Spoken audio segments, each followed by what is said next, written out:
कहानी की शुरुआत में हमें आर्कटिक की बर्फीली चट्टानों के बीच में एक आदमी को दिखाया जाता है जिसका नाम मिकेल्सन है। मिकेल्सन यहाँ पर पिछले कई दिनों से फंसा हुआ है और वो यहाँ पर मदद का इंतजार कर रहा है। उसके पास एक प्लेन भी होता है जो क्रैश हो चुका है। दरअसल वो अपने साथियों के साथ यहाँ से गुजर रहा था, लेकिन उसका प्लेन क्रैश हो गया जिसमें उसके सभी साथी मारे गए और वो अकेला बचा है। इसीलिए वो यहाँ पर किसी मदद का इंतजार कर रहा है। उसके पास एक छोटी सी मशीन भी होती है जिसका हैंडल घुमाने से आसपास अगर कोई भी हेलीकॉप्टर होगा तो उससे उसका संपर्क हो जाएगा। पर कई बार ट्राई करने के बाद भी उसका कोई संपर्क नहीं हुआ, क्योंकि ये बीहड़ ऐसी जगह है जहां पर कभी कोई नहीं आता।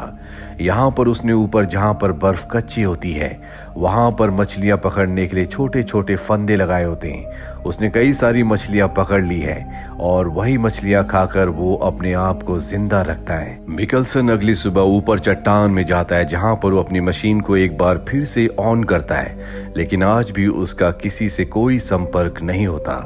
यहाँ पर हम कुछ पत्थर भी देखते हैं जिन पत्थरों से वो बात करता है। दरअसल उसके साथी जो मारे गए थे उसने उन सब को यहाँ पर दफना दिया है। अब मिकेल्सन वापस अपने प्लेन के पास आ जाता है। वो देखता है जो मछलियां उसने जमा करके रखी थी अब वो वहां पर नहीं है। मिकेल्सन को लगता है कि जरूर कोई उसी की तरह सर्वाइवर होगा, पर जल्दी उसे वहां पर पोलर बेयर के पैरों के निशान दिखते हैं। वो समझ जाता है कि यहाँ पर कोई पोलर बेयर है जो उसके ऊपर भी हमला कर सकता है, इसीलिए वो भागकर अपने प्लेन के अंदर चला जाता है। अब मिकेल्सन के दिल में एक और डर है और वो डर है पोलर बेयर का, जो कि बहुत ही खतरनाक होते हैं। किसी तरह से एक रात को प्लेन के अंदर पोलर बेयर के डर से गुजारता है। अगली सुबह वो बाहर आता और देखता है कि चारों तरफ तूफानी हवा चल रही है, लेकिन फिर भी वो अपनी मशीन को लेकर चट्टान के ऊपर जाता है ताकि वो किसी से संपर्क कर सके। और जब वो मशीन के हैंडल को घुमाता है तो उसमें ग्रीन लाइट जल जाती है, जिसका मतलब ये है कि आसपास ही कोई हेलीकॉप्टर है। पर चारों तरफ बर्फ की वजह से उसे कुछ भी नहीं दिख रहा होता। तभी वो देखता है कि उसके सामने एक हेलीकॉप्टर है। उसने एक फ्लेयर बनाया होता है, वो उस फ्लेयर को जलाता है और अब हेलीकॉप्टर ने उसे देख लिया है। हेलीकॉप्टर उसकी तरफ आना शुरू कर देता है, पर यहाँ पर हेलीकॉप्टर तूफान की चपेट में आ जाता है, जिस वजह से वो हेलीकॉप्टर क्रैश हो जाता है। मिकेल्सन भागकर हेलीकॉप्टर के पास जाता और देखता है कि हेलीकॉप्टर के पायलट की मृत्यु हो चुकी है, लेकिन उसमें एक लड़की भी थी जो बहुत बुरी तरह से जख्मी है। और अब मिकेल्सन हेलीकॉप्टर के दरवाजे को तोड़कर उसके ऊपर उस लड़की को लिटा देता है, क्योंकि वो उसकी जान बचाना चाहता है। और अब मिकेल्सन उस लड़की को खींचता हुआ बड़ी मुश्किल से अपने प्लेन तक ले आता है। वो उसे प्लेन के अंदर ले जाता है जहां पर लड़की को होश आ जाता है। वो उससे बात करने की कोशिश करता है, लेकिन लड़की को इंग्लिश नहीं आती और जो लड़की की लैंग्वेज होती है वो मिकेल्सन को नहीं आती। मिकेल्सन देखता है कि उसके पेट पर एक बहुत बड़ा जख्म है जिसमें वो स्टिचेस लगाता है। लड़की एक बार फिर से बेहोश हो जाती है, जिसके बाद मिकेल्सन उसके लिए एक नोट लिखता है कि मैं जल्दी तुम्हारे पास वापस आऊंगा। वो उसी के प्लेन के पास जाता है जहां पर पायलट की डेड बॉडी होती है। वो उस पायलट को वहां पर दफना कर उसके ऊपर पत्थर रख देता है, जिसके बाद वो हेलीकॉप्टर को चेक करता है जहां पर उसे आर्कटिक का एक मैप मिलता है, यानी कि इस मैप के सहारे वो यहाँ से निकल सकता है। साथ ही उसे कुछ जमे हुए नूडल्स और एक स्टोव मिलता है। पिछले कई दिनों से वो कच्ची मछलियां खा रहा है और अब क्योंकि उसके पास स्टोव है इसीलिए वो खाना पकाकर खा सकता है। मिकेल्सन को वहां पर उस जख्मी लड़की और पायलट की एक फोटो मिलती है। उन दोनों के साथ एक छोटी बच्ची भी होती है। वो समझ जाता है कि ये एक परिवार है और अब मिकेल्सन की वजह से पायलट की मृत्यु हो चुकी है, क्योंकि उसी को बचाने के लिए पायलट अपने हेलीकॉप्टर को उस तरफ लाया था, जिस वजह से उसका प्लेन क्रैश हो गया और उसकी मृत्यु हो गई। मिकेल्सन के दिल में इस बात का बहुत गिल्ट होता है। अब वो सारा सामान लेकर अपने प्लेन में आ जाता है। तभी बाहर से उसे कुछ आवाज आती है और जब वो उस जगह जाता है जहां पर उसने मछली के लिए ट्रैप लगाया था, वो देखता है कि उसके फंदे में एक बहुत बड़ी मछली फंस गई है, जिसे लेकर वो वापस अपने प्लेन के अंदर आता है और स्टोव जलाकर वो नूडल्स और फिश बनाता है। पिछले 6 महीनों से वो कच्चा खाना खा रहा था।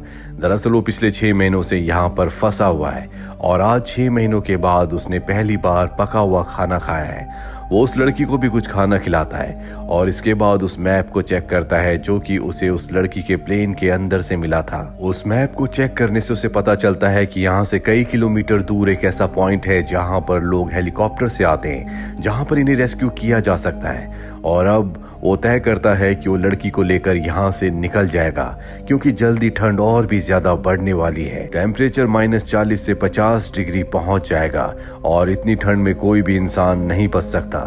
इसीलिए वो तय करता है कि उस लड़की को अपने साथ लेकर वो उस पॉइंट तक जाएगा। हालांकि ये काम बहुत मुश्किल है और मिकल्सन तय कर लेता है कि वो उस लड़की की जान जरूर बचाएगा। इसीलिए वो बहुत सारी मछलियां पकड़ता है, साथ ही कुछ पानी भी अपने साथ रख लेता है और प्लेन में एक नोट छोड़ता है कि हम दो यहाँ पर जिंदा थे, पर अब हम नॉर्थ की तरफ जा रहे हैं। और उस लड़की को वो अपने स्लीपिंग बैग के अंदर पूरी तरह से पैक करके एक प्लास्टिक के टब नुमा चीज के ऊपर लिटा देता है और उसे खींचता हुआ लगातार आगे बढ़ना शुरू करता है। और मिकल्सन खुद भी यहाँ पर बहुत कमजोर हो चुका है, इसीलिए उसकी चाल बहुत धीमी होती है।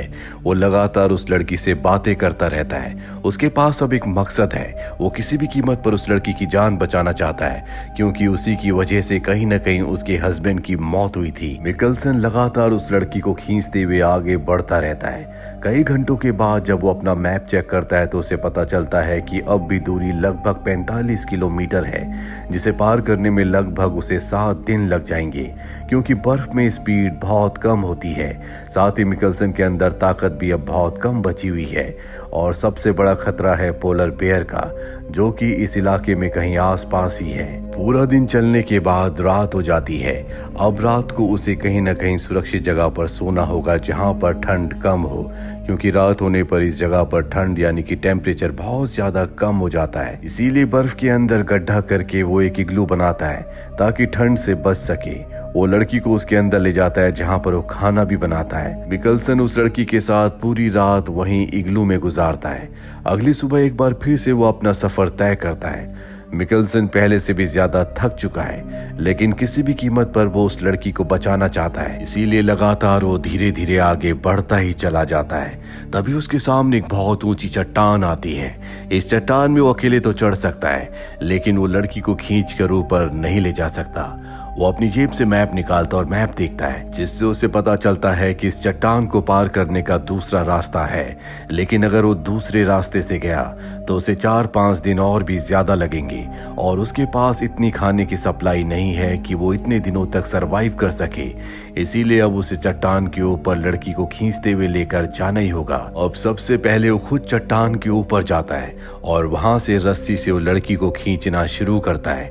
वो धीरे धीरे उसे ऊपर खींच रहा होता है, पर तभी अचानक उसके हाथ से रस्सी छूट जाती है और लड़की घिसटते हुए वापस उसी जगह पर पहुंच जाती है। मिकल्सन समझ जाता है कि यहाँ से लड़की को ऊपर खींचना नामुमकिन है, इसीलिए ऊपर से वो अपना सारा सामान नीचे ले आता है। वो समझ चुका है कि अगर उसे लड़की को बचाना है तो उसे उसी दूसरे वाले लंबे रास्ते से जाना होगा और अब वो धीरे धीरे उसी लंबे वाले रास्ते से आगे बढ़ना शुरू कर देता है। यहाँ लड़की बहुत ज्यादा जख्मी है, इसीलिए उसकी तबीयत पहले से ज्यादा खराब हो चुकी है। मिकल्सन लड़की को खींचता हुआ पूरा दिन चलता रहता है और अब रात हो जाती है। रात होने पर उसे कहीं ना कहीं शेल्टर लेना होगा, क्योंकि रात को ठंड बहुत ज्यादा बढ़ जाती है। साथ ही पोलर बेयर का भी खतरा है। तभी चट्टानों के बीच में उसे एक छोटी सी सुरंग दिखती है। वो समझ जाता है कि ये पोलर बेयर की सुरंग है, लेकिन अब उसके पास इसके अंदर जाने के अलावा कोई भी रास्ता नहीं है। मिकल्सन की किस्मत अच्छी होती है कि उसके अंदर पोलर बेयर नहीं होता।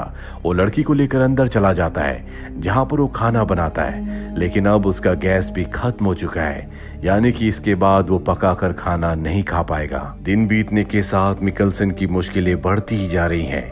अब जब मिकल्सन गुफा के अंदर होता है तभी उसे किसी के गुर्राने की आवाज आती है। वो समझ जाता है कि बाहर पोलर बेयर है और तभी पोलर बेयर अंदर आने की कोशिश करता है, लेकिन मिकल्सन किसी तरह से उसके पास जो फ्लेयर होता है उसे जलाकर बाहर फेंकता है, जिससे पोलर बेयर डर कर वहां से भाग जाता है। मिकल्सन डर के साए में पूरी रात गुजारता है। अगली सुबह जब वो बाहर आता है तो पोलर बेयर वहां पर नहीं होता, इसीलिए जल्दी से वो लड़की को लेकर इस जगह से निकल जाता है। कई घंटे चलने के बाद उसके सामने एक बर्फीला तूफान आ जाता है। बर्फीले तूफान से बचने के लिए उस स्लेड को जिसके ऊपर उसने लड़की को लिटाया होता है वो उसे अपने सामने कर देता है और लड़की को पकड़कर वहीं पर लेट जाता है।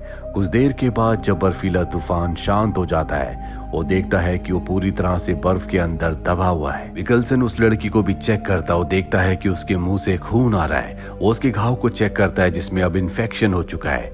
वो समझ जाता है कि लड़की का बचना अब नामुमकिन है, क्योंकि उसके शरीर में किसी तरह की कोई हलचल नहीं होती।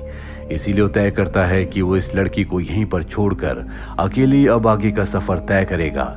इसीलिए वो उसके परिवार की फोटो उसके पास रखकर अकेले यहाँ से निकल जाता है। हालांकि ऐसा करते हुए उसे बहुत तकलीफ हो रही होती है, लेकिन उसके पास इसके अलावा कोई रास्ता नहीं है। अब जब वो कुछ दूरी जाता है तो वो एक खाई में गिर जाता है, जिससे उसके पैर की हड्डी टूट जाती है। यहाँ पर मिकलसन को एहसास होता है कि उसने उस लड़की को वहां पर छोड़कर बहुत गलत किया। उसे ये भी एहसास होता है कि शायद उसी लड़की की वजह से वो जिंदा है। शायद ईश्वर भी चाहते हैं कि वो उस लड़की की जान बचाए। इसीलिए किसी तरह से वो अपने पैर को बांधकर एक बार फिर से ऊपर आता और उस लड़की के पास जाता है। उस लड़की को अब होश आ गया है। वो मिकलसन से पानी मांगती है। मिकलसन उसे पानी देता है, जिसके बाद एक बार फिर से वो लड़की को स्लेड के ऊपर रखकर खींचना शुरू कर देता है। उसके पैर की हड्डी टूट चुकी है, इसीलिए लकड़ी के सहारे वो धीरे धीरे आगे बढ़ता है। ऐसा करते हुए उसे बहुत दर्द हो रहा होता है, लेकिन वो किसी भी कीमत पर लड़की की जान बचाना चाहता है। इसीलिए धीरे धीरे आगे बढ़ता हुआ वो उस रेस्क्यू पॉइंट तक पहुंच जाता है, जो कि एक हाइट पर होता है। वो लड़की को खींचकर ऊपर नहीं ले जा पा रहा होता, इसीलिए सबसे पहले वो अकेला जाता है। वो देखता है कि वहां पर एक हेलीकॉप्टर है, जिसे देखकर उसकी खुशी का कोई ठिकाना नहीं रहता। वो वापस नीचे आता है और लड़की को भी धीरे धीरे खींचता हुआ ऊपर ले जाता है। और अब उसके सामने जो हेलीकॉप्टर और लोग होते हैं वो उससे बहुत दूर होते हैं। हालांकि मिकलसन फ्लेयर जलाता है, लेकिन वो उसकी फ्लेयर को नहीं देख पाते। इसीलिए मिकलसन अपनी जैकेट निकालकर उस पर आग लगा देता है, लेकिन इसका भी कोई फायदा नहीं होता। वो लोग उस जलती हुई आग को नहीं देख पाते। मिकलसन लड़की को स्लीपिंग बैग से बाहर निकालता है। दोनों की दोनों आवाज लगाते हैं, लेकिन तब तक वो लोग हेलीकॉप्टर से उड़ जाते हैं। मिकलसन और वो लड़की पूरी तरह से हताश हो जाते हैं और समझ जाते हैं कि अब उनकी जिंदगी का अंत आ चुका है। मिकलसन उस लड़की का हाथ पकड़कर वहीं बर्फ के ऊपर लेट जाता है। वो उस लड़की से माफी मांगता है। वो कहता है कि मेरी वजह से तुम्हारे हस्बैंड की मृत्यु हो गई और अब तुम्हारी भी जिंदगी का अंत होने वाला है। इसके बाद लड़की के साथ साथ मिकलसन की भी आंखें बंद हो जाती है। तभी हम देखते हैं कि मिकलसन के बाल हिलना शुरू हो गए। दरअसल उसके पीछे हेलीकॉप्टर आ चुका है। उन लोगों ने इन दोनों को देख लिया था। वो दोनों इन दोनों को रेस्क्यू करने के लिए यहाँ पर पहुंच चुके हैं, जिसका मतलब ये है कि इन दोनों की जान अब बच जाएगी।